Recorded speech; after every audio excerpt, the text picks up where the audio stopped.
हज़रत अली के हिकमत भरे अक़वाल।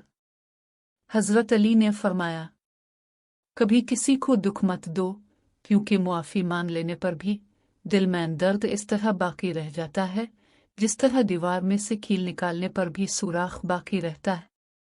इन लोगों पर एतबार करो जो तुम्हारी 3 बातें महसूस कर सकें: तुम्हारी हंसी में पोशीदा दर्द, तुम्हारे गुस्से में पोशीदा प्यार, तुम्हारी खामोशी में पोशीदा सबब।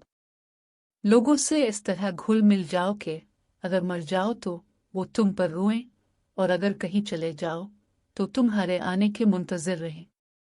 कभी अपनी जिस्मानी ताकत और अपनी दौलत पर भरोसा मत करना, क्योंकि बीमारी और गरीबी आने में देर नहीं लगती।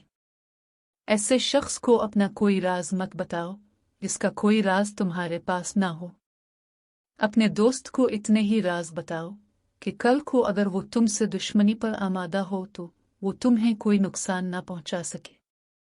कोई तुमसे रूठ जाए और फिर वही तुमसे मिलने को तरसे तो उसे कभी खोना मत, क्योंकि वो तुमसे बहुत ज्यादा प्यार करता है।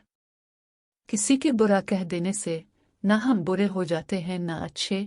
अपनी जुबान से हर शख्स अपना ज़र्फ दिखाता है, दूसरे का अक्स नहीं। घर में गुस्सा होना गोया उसे वीरान करना है। अपना किरदार बनाने में इतना मशगूल हो जाओ कि दूसरे पर तनखीद करने का वक्त ही ना मिले। जब कोई चीज़ अपने वालिदैन को दो तो इस तरह दो जिस तरह कोई गुलाम अपने आका के सामने कोई चीज़ पेश करता है। ये जिंदगी 2 दिन की है, एक दिन तुम्हारे हक में और दूसरा दिन तुम्हारे मुखालिफ। जिस दिन तुम्हारे हक में हो इस दिन गुरूर मत करना, और जिस दिन तुम्हारे मुखालिफ हो इस दिन सब्र करना। गरीबों के पास बैठा करो, क्योंकि इससे तुम्हारी ताकत बढ़ेगी। हर इस दोस्त पर भरोसा करो जो मुश्किल में तुम्हारे काम आया हो। अगर तुम अपने इल्म पर मगरूर हो तो जहालत के लिए यही काफ़ी है।